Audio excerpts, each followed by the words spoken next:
السلام علیکم ملګرو داسې خبره ده چې پرونه ما یو ویډیو وکړه. په ویډیو کې ما د قاضي صاحب چې کوم دی نو شاعري تاسو ته وویله، نو هغه ما چونکې داسې په پټي کې داسې اتفاقاً ما شاعري وکړه او پوسټ مې کړه، نو په هغې باندې دونه ښه رسپانس د خلکو راغی. بیا زمونږ د ملګري دا ویډیو ایډیټ کړه، نو هغه ما ته راولېږله، بیا ما هغه پوسټ کړه، نو په هغې ډېر ویوز او ډېر شیر راله، د توقع نه هم پې زیات شیر راله. نو بعضې خلکو پکې دا خبره کړې وه چې یاره یو یوټیوب چینل جوړ کړئ. بعضې کسانو پکې دا خبره کړې وه چې یاره تاسو به پکې دا لیکوال چې کوم دی دا هم ځان سره راوستی وه قاضي صاحب. نو نن زه هغه لیکوال له راغلی یم، هغوی به تاسو ته خپله شاعري وایي، خو چونکې موږ د هغې دپاره یو یوټیوب چینل هم کولو کو، د پښتو ادب کور په نوم یو یوټیوب چینل دی، نو هغه به تاسو ته بره لینک یې درکوو او دغه به شیر کوئ. خو چونکې داسې مسله ده چې قاضي صاحب چونکې داسې په میډیا د راتلو خواهش داسې ډېر نه و، خو ما دا خواهش کوو چې یاره یو انسان کې څه ټیلنټ دی نو چې هغه کم از کم د خلکو ته خوشوشي. بل دا چې لکه په کار هم د شاعري لکه یو سړی چې لیک کوي شاعري کوي، نو په کار ده چې خلک یې واوري، لکه ځان سره کېښودل خو نه دي په کار. نو چونکې موږ په هغې ترو باندې زره قاضي صاحب موږ ته شاعري وکړي، نو تاسو موږ له چونکې داسې د خبرو ډېر چل هم نه راځي، خو چونکې تاسو ته به قاضي صاحب په خپله دا شاعري وکړي خپله تازه ترینه، او موږ د یوټیوب چینل جوړ کړی، نو دا لینک بره ورکو، بیا دغه لینک کلیک کوئ، دا سبسکرایب هم کوئ. ډېره مننه به وي ستاسو. نو قاضي صاحب تاسو موږ ته د خپل شاعري ارشاد کوئ لږه. بسم الله الرحمن الرحیم. لومبې خو زه دا خبره کومه چې زما په میډیا باندې د راتلو داسې شوق نشته. دې نه مخکې ما پی ټي وي کې کار کړی دی، خیبر سره مې کار کړی دی، او شمشاد ایکسپریس کوم چې د افغانستان نه چینل دی هغې له مې لیکل کړي دي، او هغه شمشاد چینل چې کوم هغې پر چې کوم پروګرام و د هغې نوم هم شمشاد ایکسپریس و، او داسې د نور چینلونو سره. خو ما چې کله دې چینلونو سره کار کوو، نو ما چې تر دې پورې چې په پی ټي وي کې کله ما شوګانې لیکلې، لکه مثلا اباسین شو ما هغې کې لیکل کړو، شمع ډالۍ وه، ایسیمس شو وه،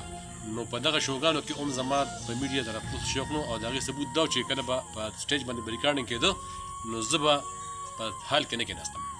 بلکې هلته به ریکارډینګ شروع و، او خدای دې خصلتي زمونږ د یو پروډوسر و اجاز احمد نیازي، زه به اکثر د هغوی په آفس کې ناست وم، هغوی به خپل هلته کې په شوټینګ کې دغه او زه به هلته ناست وم، ما به خپل لیکل کولو. خو د اسد صاحب ډېر مینهناکه هلک دی، شاګرد هم دی، زمونږ کشر دی، نو ده پرون هغه یو ویډیو اپلوډ کړې ده، بیا پرون داسې ما پسې لګیا او د عباس زمونږ بچنګې دی او دوی دواړه ما ته وایي چې یاره ته داسې وکړه چې دا خپله شاعري دي دغه ته راوله، او دا شاعري چې کوم ده نو لکه داسې دا ما په پی ټي وي باندې هم ما مشاعرو کې حصه اخیستې ده، ما په مزاحیه مشاعرو کې هم ما حصه اخیستې ده، خو شوق مې نشته دی دغه داسې ټولنو ته هم ډېر نه ځم.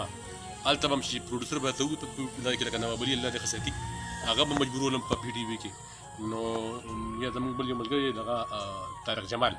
هغوی به په دې شیانو کې زه دا کولم کولی وه، نو بس څه چې شوي دي نو بس هغوی به وایي چې ته راځه، او چې کله هغوی په ارام باندې کښېني نو بیا زه په ارام ناست یم، بیا نه لیکل کوم نه چا سره رابطه کوم، مطلب دا دی بس خپل یو ټیچینګ دا کوم. خو اوس د اسد او د عباس خاص کر د اسد په دغه باندې خواهش باندې زه تاسو ته خپل یو غزل پیش کوم. زه که ستا جانان شم دا به څنګه وي، تا باندې تاوان شم دا به څنګه وي، او ته لکه په مثل د درخو کې ځان، ته لکه په مثل د درخو کې ځان، او زه کو ادم خان شم دا به څنګه وي، واړه غمازان میدان کې وخرړو، واړه غمازان میدان کې وخرړوم، زه کو پهلوان شم دا به څنګه وي، او ته بس یو نظر په مینه وګورې، ته بس یو نظر په مینه وګورې، او زه درنه قربان شم دا به څنګه وي، او ته لکه سوکړه شي په صحرا خورا، ته لکه سوکړه شي په صحرا خورا، زه درته باران شم دا به څنګه وي، او کومه دروازه چې ستا طرف ته ځي، کومه دروازه چې ستا طرف ته ځي، زه د هغې دربان شم دا به څنګه وي، او ته ته د رقیب داسې بېعزتي وکړې زه درته حیران شم دا به څنګه وي او ته چې شیخ پیمانه او معافی غواړې او زه قاضي روان شم دا به څنګه وي ډیره لا تاسو خو د قاضي صاحب نه غزل واورېدو ډیر بهترین کلام یې ستاسو وړاندې پیش کو چونکې قاضي صاحب خو داسې د میډیا باندې د راتلو خواهش نه و دا موږ خو مجبور کو که نه چې یاره ته موږ ته داسې د خپل شاعري ووایي چې یاره دا لکه ډېر داسې خلک وو چې زموږ په دې کلي کې هم د دوی نه دې ټیلنټ نه و خبره نږدې ملګري نو دا زموږ خواهش و چې یاره دا د دوی دغه میډیا ته راولو نو ستاسو کو داسې څه خواهش لرئ نو دا ویډیو مخکې شیر کړئ که نه لکه دا کلیوال خاص کر دوی ته وایم او بس تاسو ته به قاضي صاحب یو وړوکي شان قطع شعر بلم ډالېږي بسم الله الرحمن الرحیم دا یو وړه شان قطعه ده چې ته په شال